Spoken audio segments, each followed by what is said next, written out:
If you have ever watched a child try to speak and watched the adult beside them cut them off before the words could arrive, you know the particular ache of that moment. Hit that like button right now and subscribe to this channel. Because what Steve Harvey did on his stage one afternoon in the winter of 2024 is the kind of thing that reminds us what it looks like when a grown person with authority decides to use it not for themselves, but for a child who needed someone in the room to say, "Your voice matters here." There is a specific kind of silence that belongs to children who have been interrupted enough times that they have stopped trying to fill it. It is not the silence of shyness. It is not the silence of having nothing to say. It is the trained silence of a child who has learned, through repetition, that the space they might speak into has already been claimed, and that attempting to occupy it produces a result they have decided is not worth the cost. Steve Harvey recognized that silence the moment he looked at the Morrison family standing on his stage. He recognized it in the way that people who have paid close attention to the world around them for a long time recognize things, not analytically, not through deliberate examination, but immediately the way you recognize a piece of music you have not heard in 20 years. You know it before you have finished hearing it. He saw a father who talked over his daughter every time she tried to speak, who answered for her, who shaped her sentences in the air before she had finished forming them, who did all of this with the complete, undisturbed ease of a man who has never once been asked to stop. And then Steve Harvey asked him to stop, quietly, specifically, and with the patient firmness of a man who intended to be heard. The Morrison family was from Winston-Salem, North Carolina. There were 5 of them: the father, Earl Morrison, 58, his wife Gloria, 55, their daughter Jade, 19, Earl's brother Wayne, 52, and Wayne's wife Cheryl, 50. They had driven to Atlanta for the taping on a Friday morning, stopping once for gas and breakfast, and arrived in good time and in reasonable spirits. Earl Morrison had spent 30 years as a regional manager for a logistics company, 30 years of coordinating shipments, supervising staff, resolving disputes across multiple facilities, and being without interruption the most consequential voice in every room he walked into. He was not a physically imposing man. His authority was not that kind. It was quieter than that and in some ways more total. The authority of a man who has spent 3 decades being deferred to professionally and has absorbed that deference into his fundamental sense of how rooms work. He was, by the accounts of people who knew him, a good man in the ways that matter most: reliable, present for his family in the structural sense, loyal to the people he loved. He had attended every school event when the children were young. He had worked hard to provide. He had not been absent in the ways that absence is most commonly defined. What he had been, without awareness of it and without intention, was loud in a way that made the people nearest to him quiet, not because he demanded their silence, because he filled the available space so completely that silence was what remained. Gloria Morrison had managed the household and worked part-time for 27 years in the administrative office of their church, a job that suited her precisely because it required the same skills her marriage had refined: organization, diplomacy, the ability to make things function smoothly without drawing attention to the effort. She was warm and observant and had, over the course of a long marriage, developed the particular fluency of a woman who communicates most of what she means through means other than direct speech. Her children understood her. Earl mostly understood the surface of her, which was all she had been required to show him. Jade Morrison was 19 years old. She had graduated from high school the previous spring with a GPA that placed her in the top 10% of her class, and had enrolled in the fall at a university in Raleigh, where she was studying communications. This was not, her mother later said in an interview, an accident of interest. Jade had chosen communications with the specific awareness of a young person who has grown up in a household where communication was structured in a particular way, and has decided, consciously and with some feeling, to understand how it works. She was bright in the way that quiet children sometimes are, her intelligence not the performed, rapid-fire kind, but the slower, more architectural kind, the kind that builds things carefully and says them once and means them completely. She had a sense of humor that her mother described as dry and accurate, and that her university roommate, contacted by a journalist some months after the episode aired, described as the funniest she had ever encountered in a person who appeared to be thinking about something else entirely when the joke arrived. She had been looking forward to the Family Feud taping. It was the kind of thing, a structured game, a public stage, a set of rules that applied equally to everyone, that she had some reason to believe might produce a different dynamic than the one she lived inside at home. She had prepared. She had researched common survey answers in the week before the taping and had shared her notes with her mother, who had reviewed them carefully and said nothing to Earl, who had arrived at the studio confident in his own preparation and unaware of hers. Wayne and Cheryl were good-humored and competitive, and largely unaware of the specific current running through the family they had come to Atlanta to play alongside. They were, in the best sense, exactly what cousins on a game show team are supposed to be: present, enthusiastic, and ready. The Morrison family was matched against the Tremblay family from Charlotte, a 5-person team that moved with lateral energy and a collective competitive instinct that had the audience invested from the first introduction. The contrast between the two teams was, from the earliest moments, not in their ability but in their internal architecture. The Tremblays answered as a group. The Morrisons answered through Earl, with 4 other people standing in various stages of readiness to speak and mostly not getting the opportunity. Steve Harvey had worked the introduction segment with the warmth he always brought to it, spending time with each family member, asking questions, drawing people out. He had spent a moment with Gloria, who was funny and unpretentious and made the audience laugh easily. He had spent a moment with Wayne and Cheryl, who were exactly as they appeared.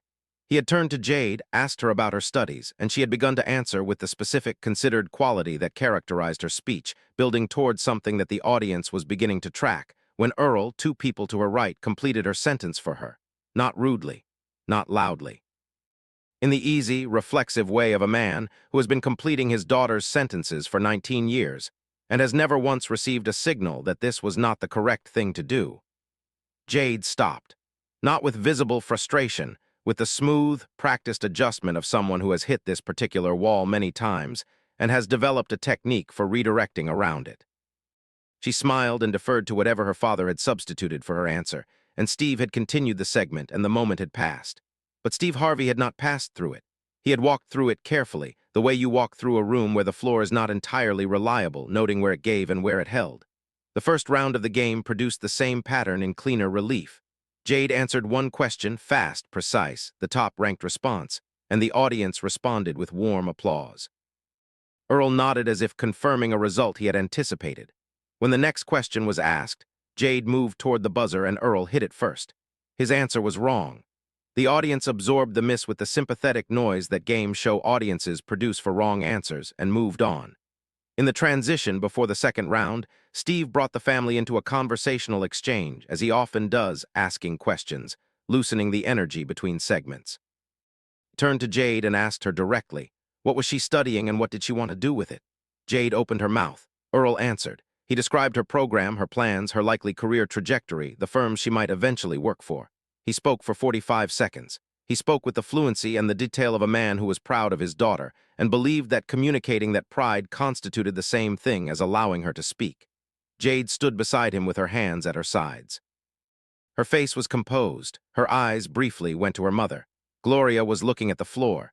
Steve Harvey stood very still for a moment. He looked at Jade. He looked at Earl. He looked back at Jade with the expression of a man who has made a decision and is simply determining the right moment to act on it. The moment was now. A third exchange followed. Steve asked Wayne a question, turned back toward the family, and as he framed a follow-up specifically addressed to Jade, Earl's voice arrived before Steve had finished the sentence. A detail, a clarification, a contribution nobody had requested. Steve stopped mid-sentence. He set his cue card down. He turned to Earl with the unhurried attention of a man who has waited long enough. Earl, Steve said. His voice was even, not cold, precise. The voice of a man who has chosen his words with care and intends for each of them to land where he is placing them. I'm going to need you to do something for me, and I'm asking you as one man to another, so I want you to hear it that way. Earl looked at Steve with the expression of a man who is not yet sure whether what is coming is pleasant or not. I have asked your daughter 3 questions since you all came out here, Steve said. 3 questions directly to her by name. And all 3 times before she finished answering, you answered for her. He paused.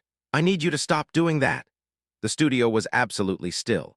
Not the silence of shock, the silence of recognition.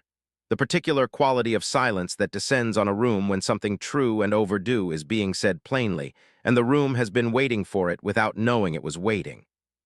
Earl started to respond, to say that he was just helping, that he knew what Jade meant to say, that they had always communicated this way. I believe you, Steve said. I believe every word of that. You are not trying to silence your daughter, I can see that, but I want you to think about something. He paused. If I asked you a question, you specifically by name, and someone else in this room answered it before you finished, how would that feel? Earl was quiet.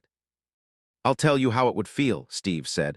It would feel like your answer didn't matter, like the question wasn't really for you, like the room had already decided that someone else's version of your answer was more useful than your actual answer. He looked at Earl steadily. That is what has happened to Jade 3 times in the last 20 minutes, and she is standing right here, and she has something to say. I would like her to say it. He turned to Jade. The pivot was deliberate and complete, not a glance but a full reorientation, the kind that says to a room, the center of attention has moved, and it is not moving back until I say so. Jade, Steve said, I asked you what you were studying and what you wanted to do with it. I want your answer. Take whatever time you need. Jade looked at Steve. She looked briefly at her father. Earl had taken a small step back, not dramatically, not visibly for the audience, but enough. The step of a man who has heard something he needed to hear and is, in real time, attempting to make room for it. Jade spoke. She spoke for nearly 2 full minutes, which is a long time on a game show stage and felt like no time at all. She talked about choosing communications because she had grown up in a household where she had understood, from an early age, that language was not simply a vehicle for information.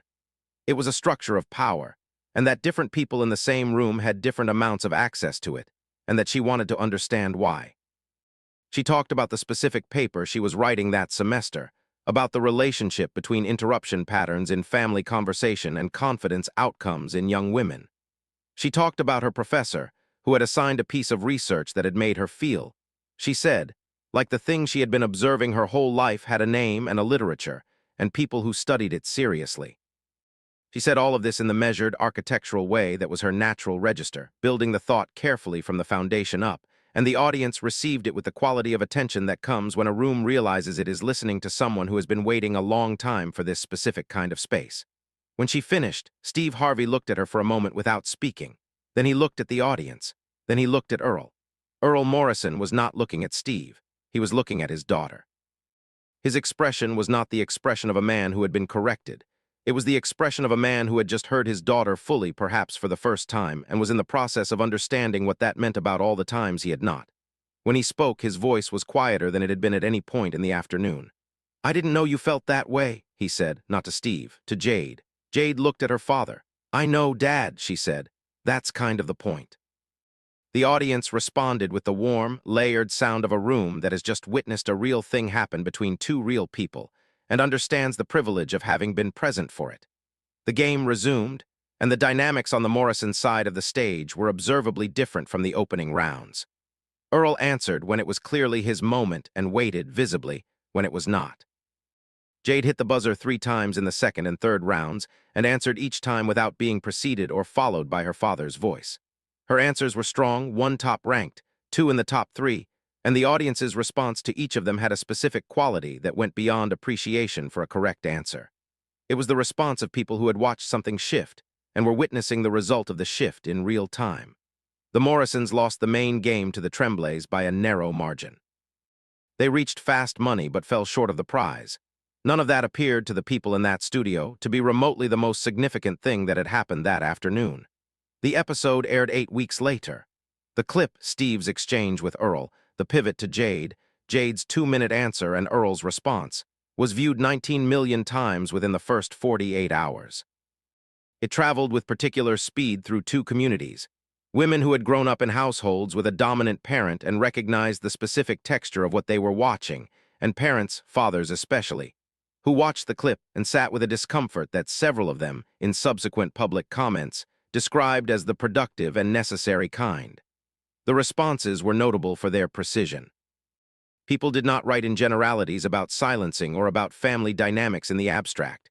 They wrote about specific moments, a dinner table, a car ride, a school conference, where their own voice had been answered for, where the sentence they were building had been completed by someone else before they reached its end, where the room had decided without asking them that a more efficient version of their thought was available and would be substituted without comment. They wrote about how long it had taken them to understand that this pattern had a cost. Several wrote that they had not understood it until they watched Jade Morrison stand on a television stage and describe, in her studied, careful way, the paper she was writing about exactly this. Jade's paper, the one she mentioned during her 2 minutes on stage, was completed the following spring semester and received the highest grade in her cohort. Her professor, who had watched the episode and recognized the reference, wrote in her feedback that the paper was the best demonstration she had seen of a student bringing lived experience to bear on theoretical material, without allowing the personal to overwhelm the analytical. She noted that the thesis, that interruption patterns in family conversation function not merely as communication failures, but as repeated, low-intensity assertions of whose voice holds authority in a shared space, was argued with a rigor and a specificity that she found genuinely original. Jade submitted the paper to an undergraduate research journal the following fall. It was published. The abstract was read by a family therapist in Denver, who shared it with her professional network, with a note that described it as the most precise articulation she had encountered of something she had been trying to explain to couples in therapy for 15 years. Steve Harvey spoke about the afternoon in a recorded interview published 3 months after the episode aired. He was direct and economical in his characterization of what had moved him. "I have watched a lot of parents on my stage over the years," he said, "and I have watched a lot of fathers, and I have noticed something. There is a kind of father, a good father, a present father, a father who loves his children without question, who has never been told that love and presence are not the same thing as listening, who has been in the room for every important moment and has not understood that being in the room is not the same as giving someone the room. Earl Morrison is that kind of father. I could see it clearly. He was not there to diminish his daughter. He was there because he was proud of her. But pride expressed as control is not the same as pride expressed as space. And Jade needed space. She has always needed space. She had just never been in a room where someone with authority told her father to give it to her." He added something that was quoted independently and extensively. When Jade finished speaking, Earl said, "I didn't know you felt that way." And Jade said, "I know, Dad. That's kind of the point. I have thought about that exchange many times since that afternoon. Because what Jade was saying without using these words was, the reason you didn't know is that you never let me finish. The reason you didn't know is that the answer was always already in your mouth." That is a thing a daughter should not have to explain to her father on a game show stage at 19 years old. But the fact that she was able to explain it, and the fact that he was able to hear it, that is what mattered. That is what I wanted to make possible. Earl Morrison did not seek media attention in the weeks following the episode. He was not interviewed. He made no public statements. What happened inside the Morrison household in those weeks was private and remained so.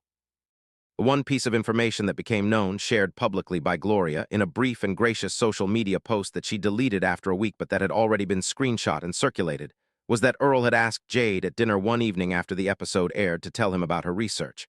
Not to summarize it, not to give him the headline, to tell him about it. Gloria's post said, "He listened for an hour. He didn't say a word until she was done. Then he asked one question. I have been waiting 27 years for that dinner." Jade, for her part, gave a single interview, conducted via email, by a student journalist at her university, published in the campus paper approximately 2 months after the episode. It was read far beyond the campus, shared by several national outlets as an example of undergraduate journalism of unusual quality. The student journalist had asked her whether the afternoon on the Family Feud stage had felt, in hindsight, like a turning point. Jade's response was characteristically precise. "I want to be careful about that framing," she had written. "A turning point suggests that things changed in a single moment, and I don't think that's how this works. What happened on that stage was a single moment in which someone I had never met gave me an amount of attention and space that I was not accustomed to receiving, and named, clearly and publicly, the dynamic I had been living inside. That naming mattered. It made the invisible visible in a room where my father was standing. But what comes after a moment like that, whether it becomes a turning point or just a moment, that's work. That's not a television segment. That's a long conversation, and it's still happening." She was asked whether she was glad it had happened the way it did, publicly, on a game show stage in front of 500 people. "I used to think I would have preferred a private conversation," she wrote. "Now I think the public setting was part of what made it work. My father is a man who has been in rooms with authority for 30 years. He knows what it feels like when a room expects him to respond a certain way. What Steve Harvey did was put him in a room that expected something different, a room that was watching, a room that was waiting. And my father, who is fundamentally a decent person, responded to that room. I think he needed the room to ask it of him. I don't think I had enough authority alone to ask it myself." She was asked, finally, what she would want people to take away from the story. She thought about it for what the student journalist described as several days before responding. "Pay attention to who finishes the sentences in your house," she wrote. "Not as a judgment, just as information, because the person whose sentences are always finished for them has learned something from that pattern, and what they have learned is not that they are loved. What they have learned is that their voice arrives in the room slightly after someone else's need to speak. If the person you love is learning that, it is worth knowing. It is worth stopping to find out what they sound like when they finish their own thoughts. You might be surprised. My father was. If this story made you think about the sentences that get finished in your home, and about the person who is always the one whose words arrive a little too late, hit that like button right now. And if you believe that every voice in a family deserves its full and uninterrupted space, subscribe to this channel. We bring you stories like this one every single week.